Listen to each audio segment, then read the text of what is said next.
essanyu producer lyalina lya Moki wa Gonja. Ani? Producer. Essanyu lyalina lya Moki wa Gonja nti akubako bw'ati bazza. Okay. Zambia agamba mulungi. Bwe bulungi. Badde nga tabagole. Leero weerereze. Jo abadde Lubaga. Kati empiji obeerayo. Era nzirayo. Olumala ng'oddayo empiji. Alwevaano ngenda ku reception. Olumala ngende wali omukyala abaawo yafudde mangu. Baba. Ogatte. Mino sabire. Nani yatona obukadde 5.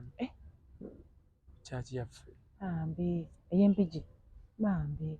Kamwe ekyuma ekyemirembe. Bwempa njakuddayo kiro. Nendooza omwaka gwonna December yabeera so busy for you. Godfather. December emikolo giba mingi. Olumu wiiki eba bize, olumu eba bize. Abantu balaga kati ng'ebyo mwaliko odinze basanyuka buli mwe abakunoonya. That's good also. Yeah, I know. It's a good thing. Do you have to record that? Yes. You don't have to record all that. So far. Omwaka guno 2023 Christmas message from you. Eri bannayuganda bonna. Christmas message. Yes. Katutandise program. The festive season. Bannange mwenna batulaba twebaza Katonda nti tutuuse mu December. Manyi twebaza Mukama. Yeah, true. Okuba nti oba otuuse ku mazaalibwa aga Mukama waffe ag'omwaka guno. Bwe tukuza Christmas mulimu ebintu ebimu ebikulu bye tunuulira. Mulimu abantu Katonda be yalonda n'akozesa. Yabalonda naye teyababuulira nti yabalonda. Nti nkulonze okole kino. Baaliwo nga beekwata bulungi. Nga beekuuma. Nga babeererevu nga mbeerera ate nga bakyala bakulu. Balina abasajja abatawaanya naye nga tebakkiriza kubatawaanyiza. Kati ne babeerawo Mukama bwe yatuuka ekiseera n'abakozesa. Nga Bikira Maria. Yes. Mwalimu Bikira Maria, mwalimu mukyala Elizabeth baali bakyala bakulu.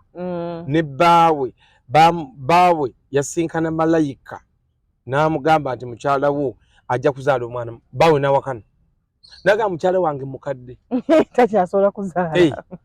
Naye yafuna olubuto n'azaalibwa n'abatisa. So abantu abo Katonda be yakozesa message eri gye tuli okwekwata obulungi. Mu buli mulembe gwonna Katonda ayagalamu abantu banaakozesa atuuse obulokofu bwe. Bavagini. Abantu abeekwata obulungi. Okay. Abagwanidde. Naye abantu agenda n'ava buto nga bakola ebikolobero. Babba.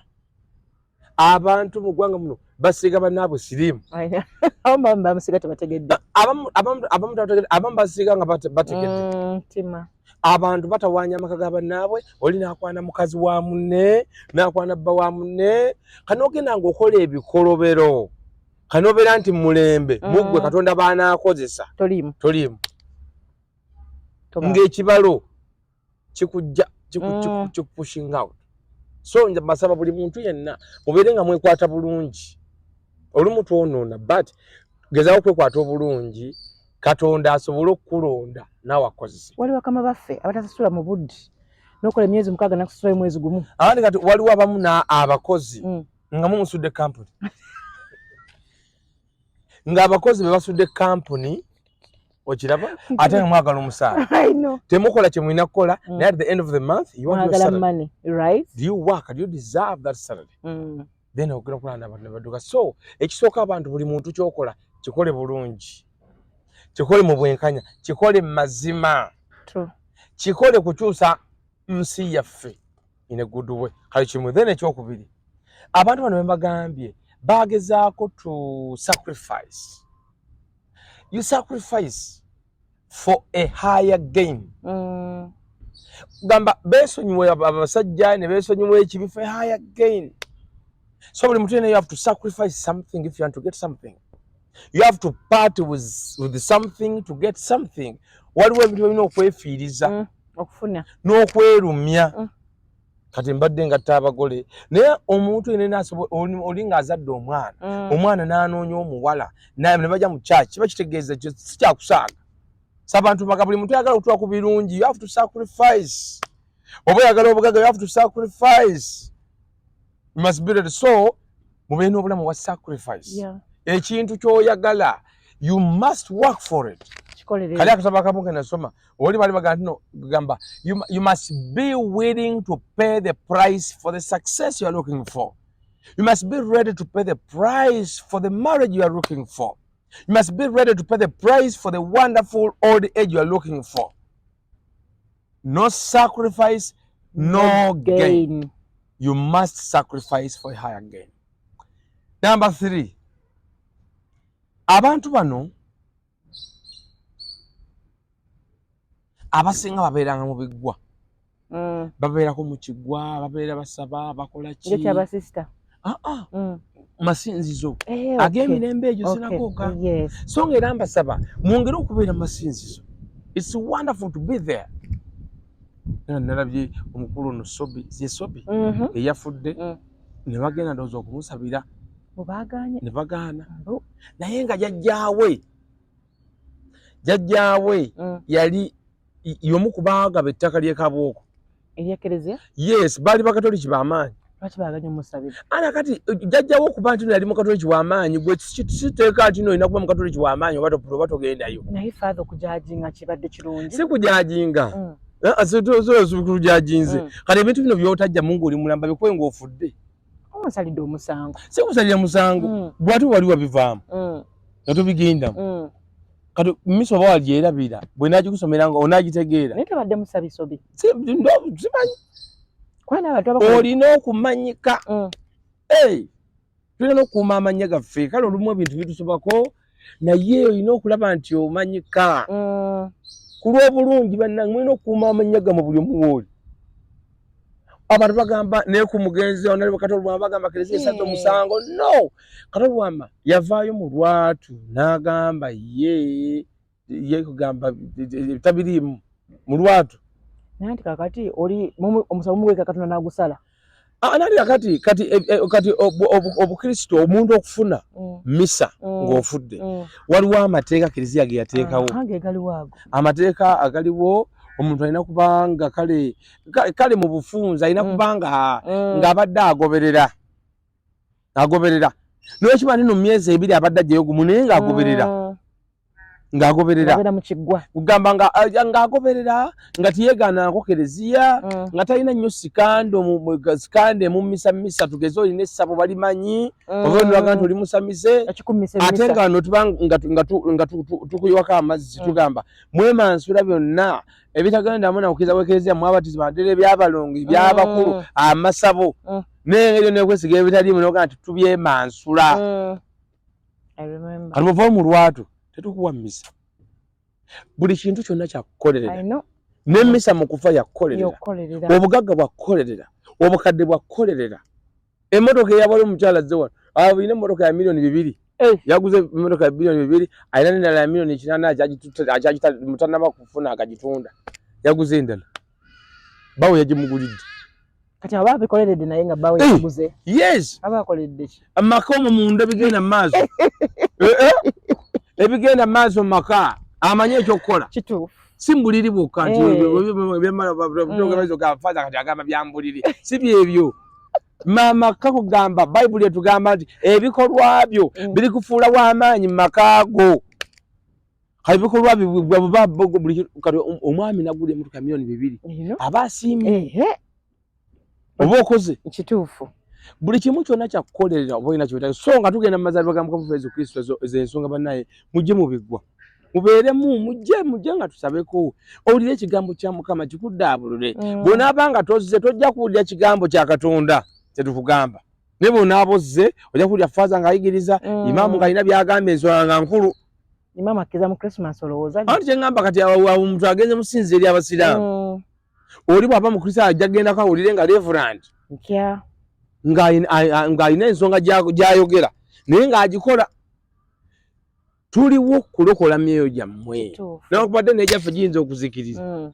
Naye gwe omulimu ogwange nowooza oba nnaazikirira nenzikirira naye gwe ogwange gwa kulokola ggwe. Kuba bagamba kola nga bwe bwengamba so singa bwenkola we yagamba abafarisayo naye tugezaako naffe okulamu nate tutuuka naye munakikola mutya ana kali nga ne kanisa nayo alusi naye abasumba n'abaliyo emunyoyo ayinza okukola ekino gamba bantu n'abantu babakema bakazi babakema kale bagwa oli mumyufu kane batatokatokera n'ofuna omuntu gweripako nogendatemereza amaaso nokola omusajja nga atabusi nokulaga bannange akubira busimu yakubira nga kusabira kati eddoboozi aligonza hallo nga kyakusabira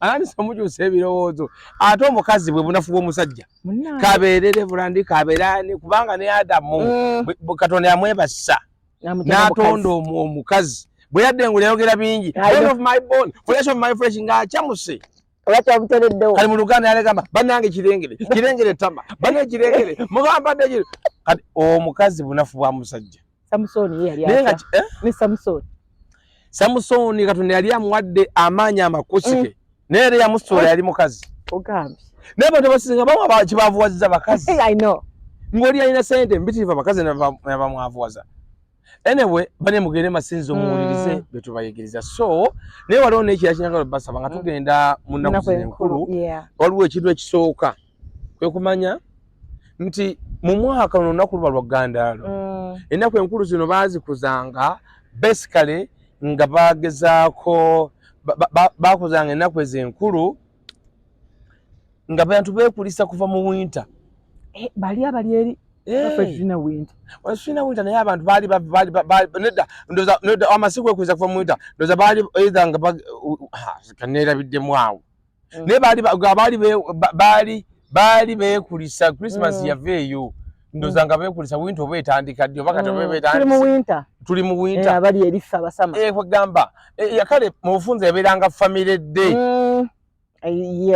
family gathering yabeeranga family gathering wabeeranga wedda zi gathering so mu mwaka luno olunaku lwa Ggandaalo buli muntu jjukira nti waliwo emyaka egy'okuwummula n'ezino empumula kati empumula zino entonotono zikujjukiza oluwummulo oluwanvu n'oluwummulo olw'olubeerera ng'ofudde so mulina ozeetegekera mu by'omubiri n'eby'omwoyo eby'omubiri olina kukola nnyo ng'okyalina amaanyi osobola okuba nti bw'oba owummudde okyasobola okulya okyasobola okukola kati weekaluubiriza n'okaluubiriza abalala then ne mu by'omwoyo otambule ne Katonda ati ne bw'oba ofudde osobole okugenda mu bulamu obutaggwaawo kubanga ogenda okuwummula ate ng'oyagala okufuna owummule tokyakola naye ng'abantu bakaluubiriza obeera kwa kimuli tojja kukulabako obulabi ng'oli mukisa then ekintu ekyokubiri nga tugenda mu nnaku enkulu is the power of the family amaanyi ga family Christmas ebeera family day bantu basinkana sekukulu mutuula ne mubeera n'abaana bo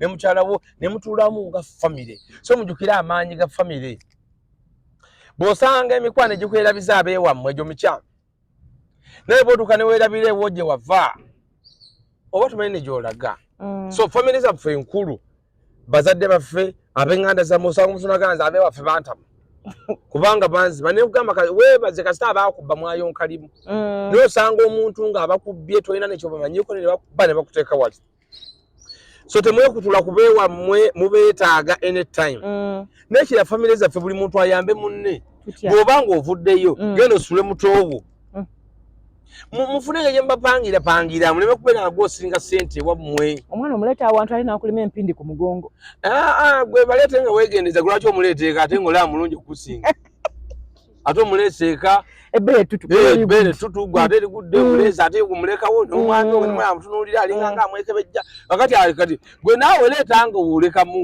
sigera muno muleetebwaka mupangire pangira banno obeera omwerabira abeewammwe ng'oyagala gwe oba osinga ssente buli obeera ng'osinga ssente ewammwe n'abatazirina bajja kweripaku gwe ogwe nabo ofe nga basaba gwe basaba kino so mujjukire okusitula kubeewammwe kubanga family day no Christmas days family day situla abeewammwe mweyambe nga family akanda kokusatu mu nnaku zino mulumu mbeeramu spending so remember to save what you will spend yes save money ekamwami kowaliza mwami ate tubagenda kukola okawadde mwami ako abakazi tuliwo okulya sente nedda abakazi ate muliwo okulya sente mulina okuyiga ozikola era ekimu kyolina okutendeka abaana bo abaana bayigiriza okukola sente kikusoma busomi abaana beetaaga money literature financial literacy, better financial intelligence, money wisdom, how to make money. There are so many people here, they know how to make money, but they don't know how to manage money. Teach your children how to manage money from the pocket money you give them. Yes. If you give them 20,000 pocket money, let them give you accountability. If you find that your daughter was able to save 2,000, reward her or reward him. Abana mbayigirize okuma sente, okwagala sente. Yes, okuzikuuma n'okuzikola. Because egandalo lumula lwa spending. You have to spend money. Nempoze nga sina mwami bwaba wayo alina okunteeka. No, buli muntu alina okukola. You have to work, he has to work. So mbakubiriza mwenna mukole ku sente. Yeah, father. Make sure that you make some money. Yeah, father. Then atugenda mu mazalibwa ga Mukama waffe Yesu Kristo yezu yajja kuleeta mirembe. Ensi yaffe teri mirembe giri awo. Ensi yaffe tugenda kuwulira bano bakubya wali badde nsoma wali ku social media nga batugamba wali ku UPDF soja bamukubye essasi n'afa from north. So twetaaga emirembe mu nsi buli muntu yenna ng'oleeta emirembe. Emirembe kitandikira wa? Emirembe kitandikira mu mutima gwo. Wewe emirembe ogiwa abalala. Bobeera nabo. Eka tobeera kanga bantu. Beera mukisa. Tobeera kisibu nti otuuka buli muntu ayekukuuma n'atya. N'abakulembeze b'eggwanga lyaffe nabo baliteekemu emirembe mu ggwanga lyaffe. Batya. Kati balina okulwanyisa corruption. Corruption. Sente tugenda okulya bazibbye zirina okuyamba abanaku. Bateekeyo eddagala mu malwaliro. Enguudo bazikoleko balenje ogatta abagole wano. Mutuuse mu jjaamu wali kumpi for 50 minutes. Ndi mu jjaamu osobola okuvugirira kikaali. Abaana bonna emibiri giyise lwa binnya. Bakuba kwa batu. Wotukolere nange oyise wonna. Father. Kati bagamba ensi yaffe Yesu yajja okumalawo byonna ebyo, okumalawo obukenuzi, okumalawo obulyazaamaanyi, okumalawo okitta bantu. Omukama oyo gwe Prince of Peace, the King of Kings, must be the King of your life. He must be the Prince of your life, the Prince of your family, the Prince of your future. Yesu yajja okuleeta emirembe, yekiwa mirembe. Kiwa mirembe. So Mukama tumwekwata olukoba bana atuleeta emirembe, maka gaffe nga waliyo emirembe, abaana nga balina emirembe, n'ensi yaffe nange erimu emirembe. Nze nali neebuuza abantu lwaki abantu bagenda mu Amerika balemerayo. Mirembe. Hey, nange mwe natuuka kate nnemereyo. Layira. Yile father yo tukoze bubi. Nagamba lwaki bagenda ne balemerayo. Bwe natuuka kate nga n'okoma wano. Ng'oki ekisinza okusikiriza okusigalayo? Bwe nalinnya bwe ndi ku ttaka lya Amerika nawulira nga nange ekikwa ekinvuddeko kinnya. Nawulira nga waliwo amaanyi amulya aganvuddeko. Nga ndi mu free land. Free environment. A welcoming environment. Bwe nakoma wano. Nekikwambala. Asera nafa munyonyi n'empulira nga waliwo ekintu ekimbulikidde bwa. Nkomye waffe. Naye ng'oli ensi yaffe yagiyita it is the pearl of Africa. We have the best weather. We do. I agree. Welcoming people. We do. N'obulogo gye bwava obulogo bwajja nsi kyabusabirako ggwawo. Obulogo ekibuleeta abantu balina uneven blessings. Abamu bagagga abamu baavu. Wenafuna ekitima. Kati ensi nga zino ezitalina stable equilibrium in all the sectors of the country. Kyangu nnyo okuba nti nno oba tuwafumbirwa. Si buli ataafumbirwa nti yalina kufumbirwa. Abamu abalina obbawasa bagenda Abu Dhabi. Abamu abalina obbawasa basigala Kaseesa teyakolera Kampala.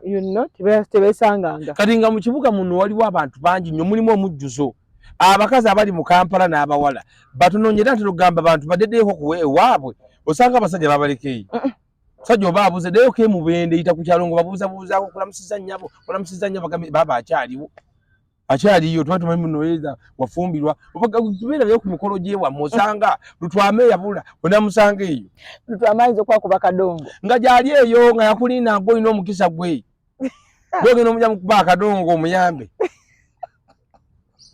So mu Christmas period today waka. Ogamba Christmas period eno buli muntu aleeta emirembe waali. Leeta emirembe. Twabaddeko wano embaga erijja Dagasi Lubaga ne system yekka. Fene yatuleese. Ese bafaza basoma mu abiri. Wow. Misa jina soma mu bafaza basoma mu abiri.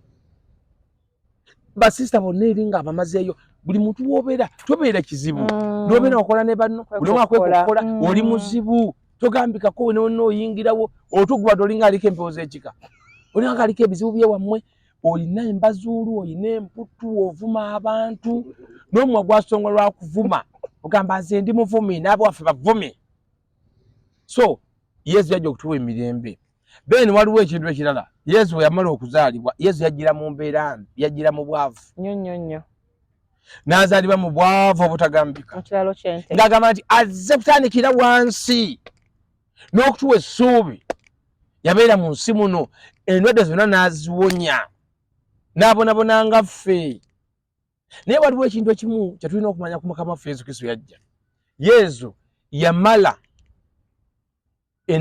emyaka 3 egitamanyiddwa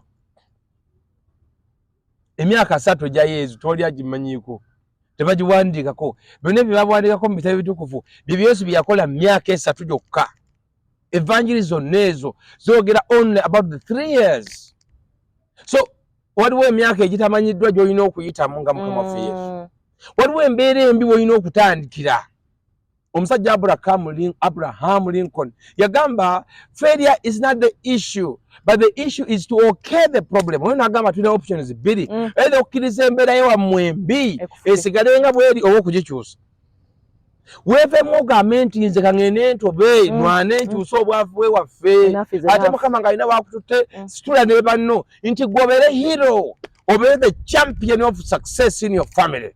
The champion of success, you champion success, champion transformation, champion renewal. Bagamenti no yo singa tiyaliwo singa tuli bubi. Waliwo nekibayita Chinese bamboo tree ogwo omuti ensigo yagwo bagiteeka mu ttaka balina ogifukirira emyaka 5 non stop. Mama. Buli lunaku gyegimu ku miti egisinga ebbeeyi mu China. Myaka 5. Myaka 5 ofukirira everyday buli lunaku ng'ofukirira. Wosusamu tegumera ng'ofukirira every day ng'ofukirira Chinese bamboo tree. Lwaki okirese ekyo father? Nkirese nzija kati naye bwe gumera bwe guti after 5 years when it breaks out of the ground gukula meters oba foot 9 mu week says kyo kitegeeza buli wiiki gukula meters oba foot nerabiddemu awo 18 ku speed gukula kiro na misana. Wow. Era even gwa bei wow. Kati mbadde mbagamba ati Yesu ajja mu bwavu naye gyeyaggwera ye kabaka w'ensi yonna bamukuba emigo naye kati singa alabika wali asobola omukubako emigo tewali wadde omukwatako ebirika kyo biri byayitamu si ensonga wali faza yanyuma ka story waliwo omwana bana badusi b'emisinde eyali awangudde mu region yaabwe ne bagenda ku district level ku district oba ku jensi kujja yonna kati omwana nga yakutebenderera district oba ya region yaabwe kati ne badduka n'aleebeesa kati yalina empale ye nga nnyimpi naye ng'erimu ekyayi empale ez'edda nga ozimanyi eby'omu byalo yalimu ekyayi fiber kati yali adduka ekyayi ne kikutuka bwe kikutuka n'akwasako omukono gumu emeggwa bwadduka kati ne bamuyisa ne bamuyitako bambi bwadduka ne bamuyitako kati bamuyitako bwe bati namugamba tempale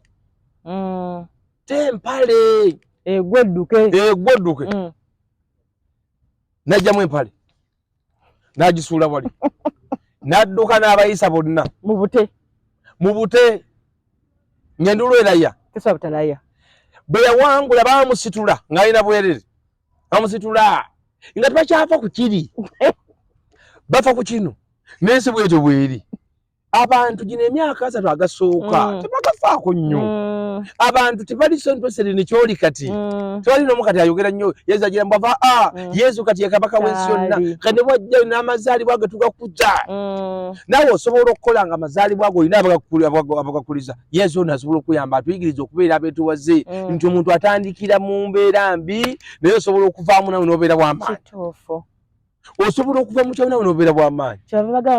It is not your problem to born poor. Yes. To be born poor. Yes. But to die poor, it is your problem. Yes, it is your issue. Die poor. After bwe tuzaalibwa tujja tukaaba abatwetoolodde nga basanyufu. Yes. Mu bbanga ly'omala ku nsi kikolo kikyuse. Ofe ng'oli musanyufu naye b'olese bagaba nga bakaaba. Yes. When we are born crying, but those surrounding us, they are happy. Yes. They are welcoming you. Yes. So the time you're going to spend on earth, work to change that. That by the time you die, you leave them. You are happy. You are happy. You have lived fully. You have lived impactfully. You have lived purposefully. You have touched hearts, so many hearts. That you have written your name in the hearts of so many people. That when you die, you are happy to die, and those around you, they are sad. Crying. They are crying. Actually, buli muntu yenna twanwetuulekerwa amaziga. We need and we deserve to be missed. So, Yesu atuyigirize bannange osobola okuva mu mbeera embi nawe n'ogenda mu maaso. Mwewange essuubi. Be your own booster every day. Boost yourself. Towekubagiza nnyo embeera embi etuuka nevaawo. Yesu nga bwe yatulaga yazaalibwa mu kiraalo kya nte naye katukuza birthday ye kabaka w'abakabaka ne Mukama gwaggwa ndaba Mukama kutteko n'ova gy'ovudde nawe n'osituka. So temuggwamu ssuubi n'abatanaaba kutuuka. Abantu bagamba oluusi tewegomba muntu mwegombeko bwegombi bintu byakoze naye towulira bubi tokwatibwa bujja. Buli muntu alina omugabo gwe. Tologa muntu olina omugabo gwo. Omugabo gwono omukyalo ono Ruth Kalibala si gwe gwange nange ogugwo gwange si gwe gugwo. Buli muntu olina omugabo gwo. Omugabo gwo gw'olina gugwo. Abantu tubagamba you must go for what belongs to you in the universe is there.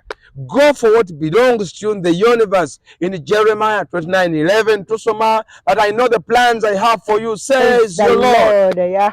The plan is to bless you. To prosper. The plan is to prosper you, not to harm you. No. God has beautiful plans for us. I know you have good plans for yourself, but God has better plans for you. I know you have big dreams, but God has the biggest dreams for you. So better than so we must see. Hope must be the last thing to die in your life. Abazi balina mulugube. Abantu balina omululu nga bwe kimu ayagala akikwate.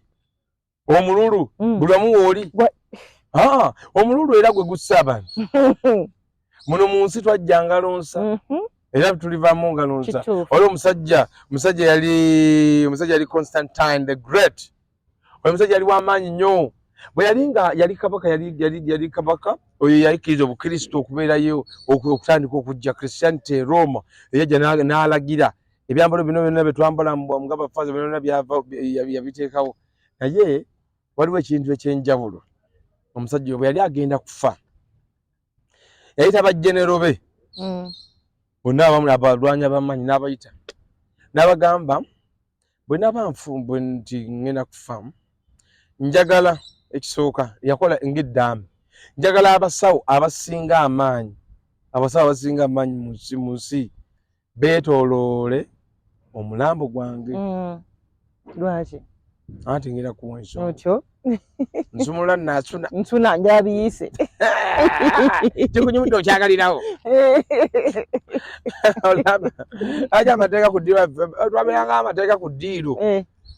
Amateeka gabeeranga olunya ddala nga bafumba ennyama. N'omuceere.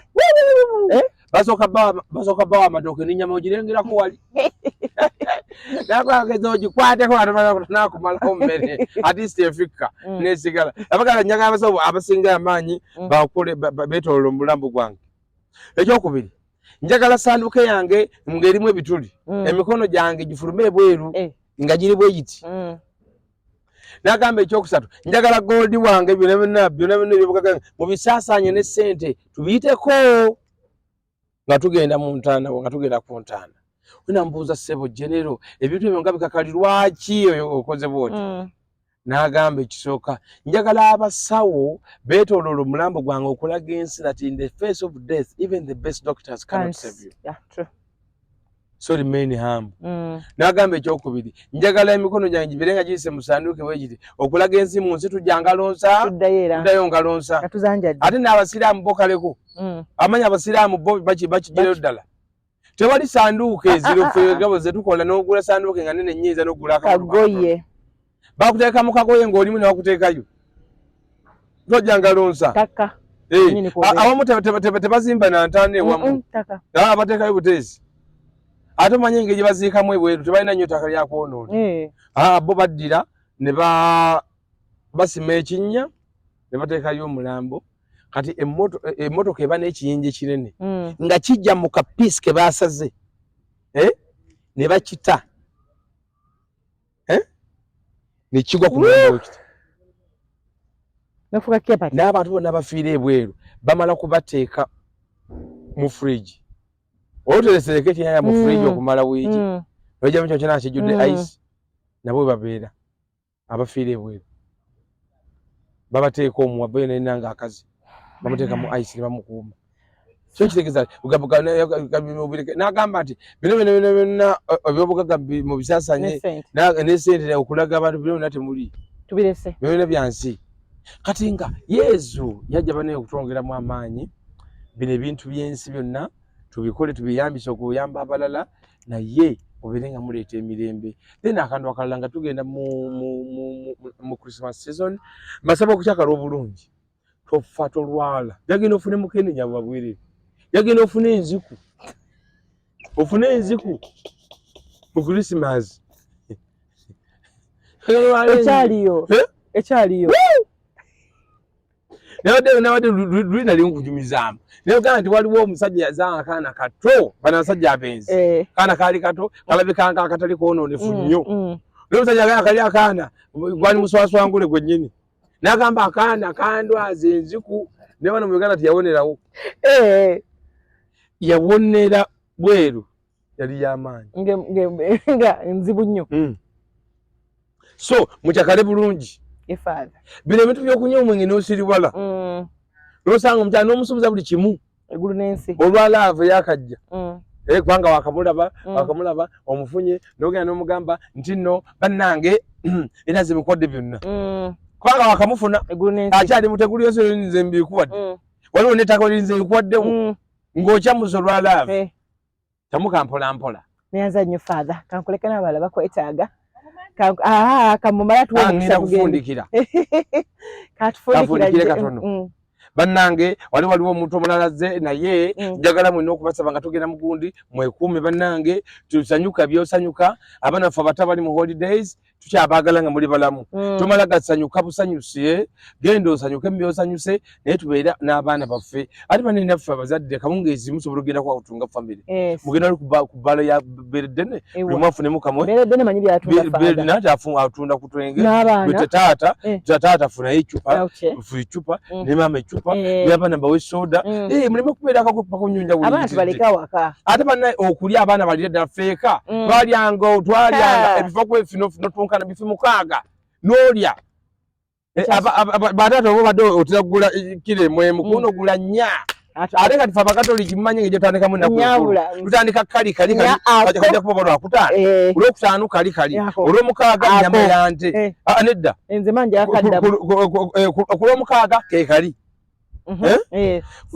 ku sande nyama ya nte then ku mande kyedomole ye Christmas so bane tusanyuke bulungi Christmas yaffe ate mwenna mbasaba tugende mu kereziya tugende mu makanisa tusabe ate abakatoliki okuvanga 24th mutandikire ku Easter Vigil genda mu misa y'ekiro genda mu y'okumakya bulungi obukirimu gwa Christmas yetandika byebikujjuko byonna tukuza amazaalibwa ga Mukama waffe Yesu Kristo abantu bagamba muli shuwa mutyambu yazaalibwa nga 25 gwe oba toli shuwa oba kiki gwe si ensonga ffe twasalawo nga 25 lwe tukuza amazaalibwa ga kabaka wabakabaka olikuza amazaalibwa g'omununuzi w'ensi Mukama waffe Yesu Kristo kiba kitegeeza ffenna abakristo abaline all of us named after Christ it's incumbent on us to celebrate powerfully nga utucelebratinga sekukulu onaku olukulu ddala mbagaza okusanyuka obulungi ate mwabagenda okwonona ennyo ssente jjukira school fees kanulide amaaso zikulaba ssente ng'ozoonoona